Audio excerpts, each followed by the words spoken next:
Barbershop conversation, guys. Feel free to hit the subscribe button. So I want to talk about me with Golden Boy yesterday and uh, how that went down. Basically, it went down. Um, you know, I'm gonna just change subjects. I'm not change subjects, but change my navigation route. I'm gonna put in a new address. They knew I was gonna ask them questions.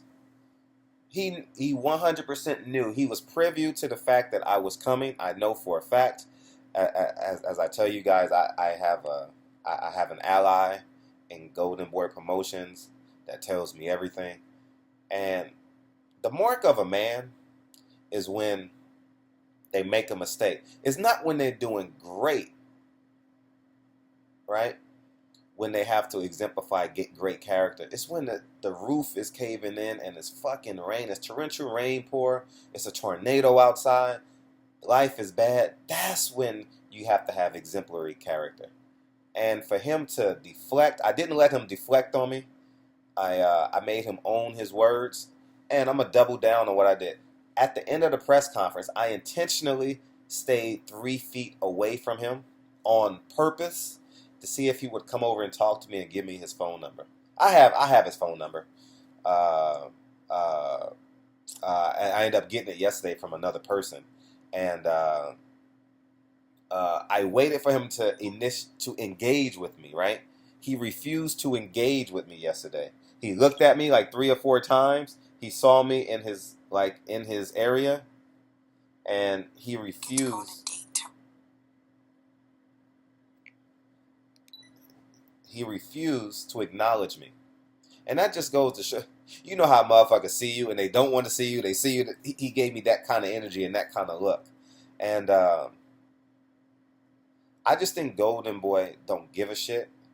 They have a believe that, honestly, they don't have to market the black fans. They don't. They don't believe it. They don't respect it. They can give two shits about it. Now every promoter has their fan base. Right? Some would say Top Rank is international. Uh, some would say PBC. I would say PBC. Has a great core Latino fan base and a great black fan base. Uh, uh, and Golden Boy has a primarily Latino fan base, right? So with all that being laid down as the foundation, we're acknowledging that. But Golden Boy can give two shits, and the reason why I know they can give two shits about it because they don't value um, the black dollar, and I can see it in his eyes. I can see how squirmy he was. I can see his lack of acknowledgement of the emails.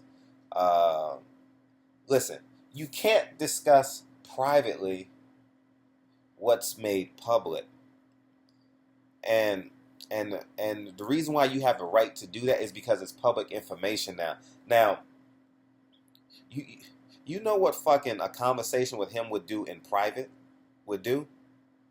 Honestly, it's like boycotting a fucking company. No, no, no. You must acknowledge what the fuck you're doing is wrong, and you must look at me. I am a representation of every black fight fan that that that loves boxing. That you may have some other interests, but at the end of the day, every black person that watches boxing had to feel some certain type of way about those emails, and for him not to acknowledge the emails and say and and deflect. I wouldn't allow him deflect, but I couldn't go on further than I wanted to go because then it looks like, oh well, I'm an asinine, I'm being persistent. So you got to take it to the edge before these motherfuckers jump and go haywire. You know what I mean? In that type of setting, if it was a one-on-one interview, I would do it. The only way I would discuss with Golden Boy and Oscar and Bernard in private is if it's a one-on-one interview and it's being recorded. It's no point in listen. You guys understand. I am a proud black man. I was a black man before I was an American, and the reason why I can say that is because I grew up in inner city California, inner city New York, and if you grew up in anywhere inner city America, you understand the plight and what it takes to get out of fucking inner city wherever America, right? And So I'm not having private It's no need for me to have a private conversation with them and for them to attempt to docile me. And then we organize the fucking visual for you guys. No, no, no, no, no. I'm not doing that. So what they want to do is say, "Oh, he and I had a great conversation. We're shaking hands." No, no, no, no, no, no. Tomorrow is Malcolm X's birthday. In my life, Malcolm X's birthday is a holiday for me. I don't know if you guys follow me on Instagram, but I took the family out before I left. We celebrated Malcolm X's birthday. When I get back Sunday, we're going to go to the Dunbar Hotel.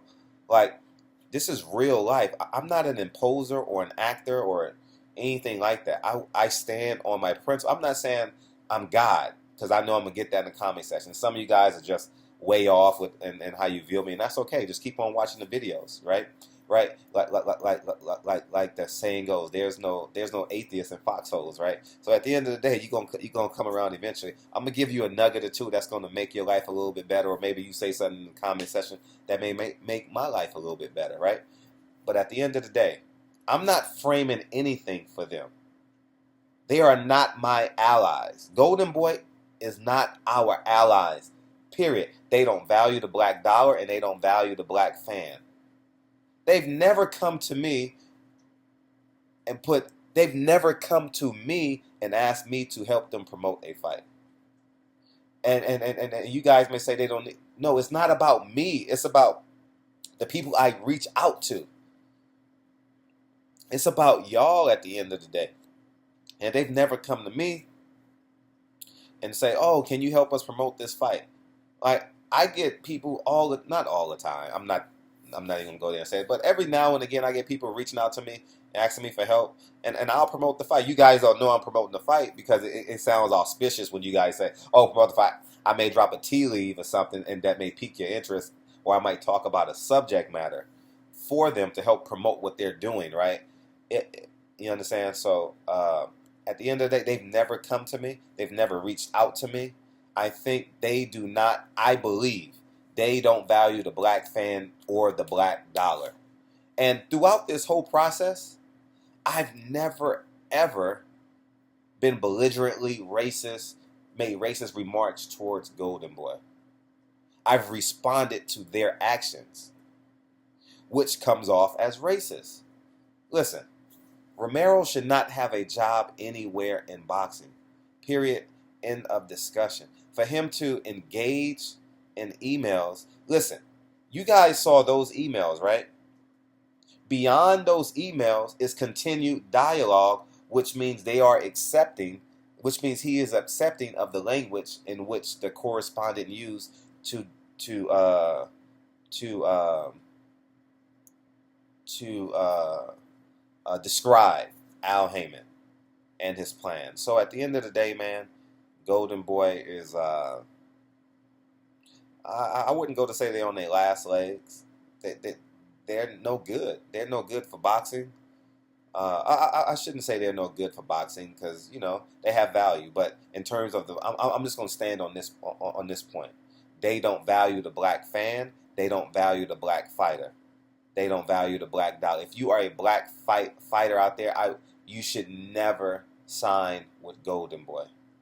The only thing you do is you meet with Golden Boy to raise your value up, and you let Top Rank know you use them as a bargaining chip. That's it. If you're a top prospect or you're changing promotion companies, you meet with Golden Boy to raise your profile up. If you really want to sign with Top Rank, you use and manipulate them. That's what you do, because I know they don't care. I saw it in his eyes yesterday. They knew I was coming to ask them that question. So I just want to,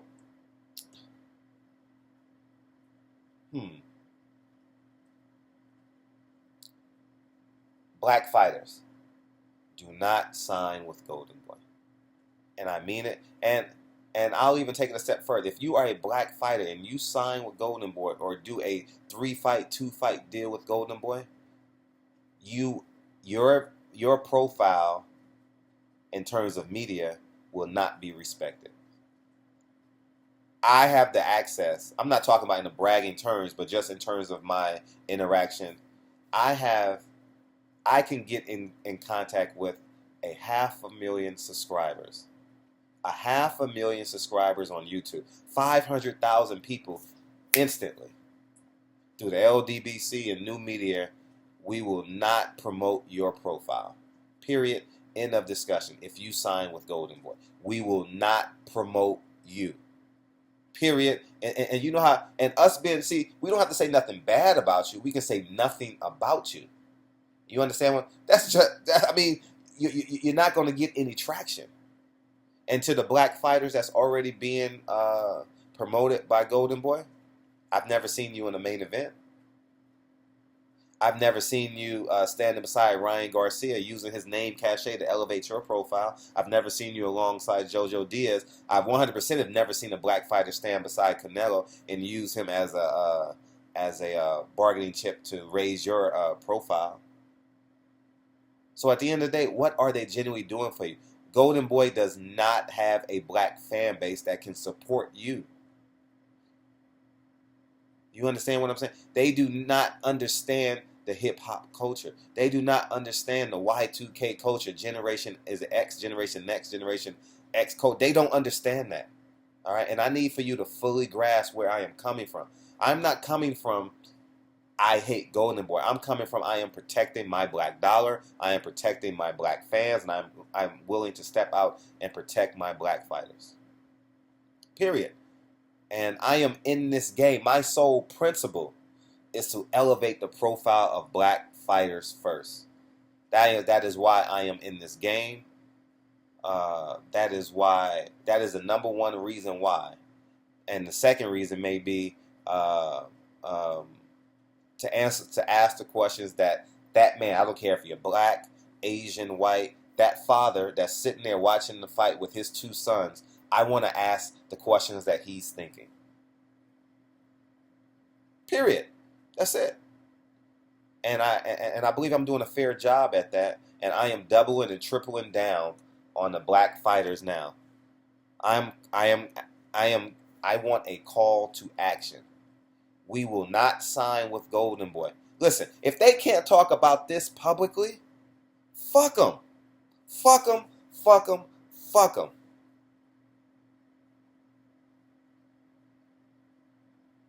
And Bernard, I hope Bernard Hopkins comes to town. I didn't see him yesterday. I asked if he was coming to town because they have a reservation list in terms of who's going to be on the DS and all that. I asked, and they said they have no idea he was coming. But I'm willing to bet Oscar will be here tomorrow because it's my mole, just so how tight this is. My person who works for Golden Boy told me Oscar was in Miami. And I said, he's in Miami? So maybe he's on the Eastern Peninsula, maybe he'll be here. So I go to his Instagram, and guess what? The man is in Miami. so I know my mole is fucking on target, and he fucks with me heavy. You understand what I'm saying? So shout out to him. I won't tell my best friend. I wouldn't even tell Sam Watson or anyone else, anybody who my mole is in Golden Boy, because you just never know who people know. I'm going to keep that to myself. I'm going to take pride in the fact that he and I, it's a male, he and I have a relationship, and it's going to develop further. And I admire the fact and respect him the fact that he allows me to stand on my principles. And here's the irony about this. There's Mexican and white fight fans saying, "Well, how about if a Mexican guy if a white dude called a Mexican guy a beaner, or a Mexican guy called a white dude a cracker?" Listen, we are the sum of our experiences. I've been a black man my entire life, so it hits home for me, just like brown issues hits home for you, just like white issues hit home for you. It on the humanistic and realistic standpoint, we value things different in life based on the sum of our experiences. And me being a black man in America has been tough. And I'm not, and I use the word tough to really focus on the acceleration and the success of all of us. You know what I mean? Like what we've come through to get to where we're at. And I love it. It's a beautiful thing. And I'm just echoing. I'm telling you guys, a black fighter, if from this day forth, if you sign with Golden Boy, you are not my ally. You are not. I don't. You are not my ally. Period. End of discussion.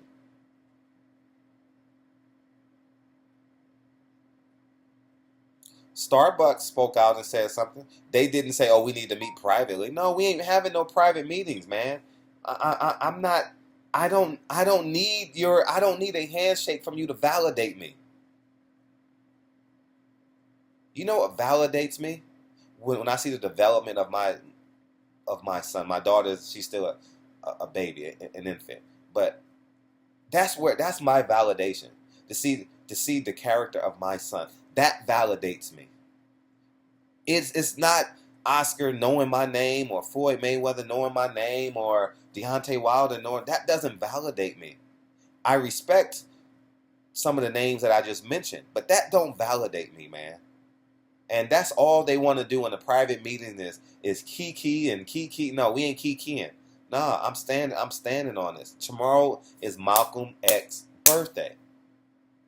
And I want that to hit home to the motherfuckers that feel me. If you don't feel me, it's okay. I'm not speaking to you right now. I'm speaking to the motherfuckers that feel me from the rooter to the motherfucking tutor. From the top of your head to the crown, from the crown of your head to the soles of your feet. The motherfuckers that rock with me.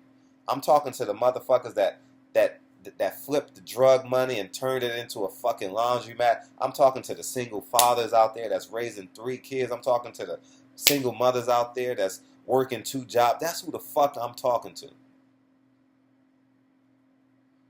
And I can give 2 shits about motherfuckers that don't care or have no respect for me. This ain't a money thing. This is about respect. And the moment we trade in our respect for money, then we look like a Kanye West. I don't know him personally, but I'm talking about in terms of being a public figure. We look like a Bernard Hopkins. I don't ever want to look like that. I don't ever want to say, man, Fred used to be. Nah, nigga. It ain't happening like that. Fred is getting better every motherfucking day. Right? And that's just what I stand for, and that's just what I believe in. Period. End of discussion. And I want to encourage every black man that can hear my voice. Stand 10 toes down in your motherfucking principles and what you believe in. We're not going to believe in the same thing, but we have, as black men, we have core values. And I want us to stand on them. All right? I want us to stand on our core values. You ain't got to be loud like me. You can move in silence. You know what I mean? Just say nothing at all. No action is an action. All right? And I have to go to the weigh-in today and watch how they move. They're going to squirm, and I'm just going to ask, listen, I got my answer.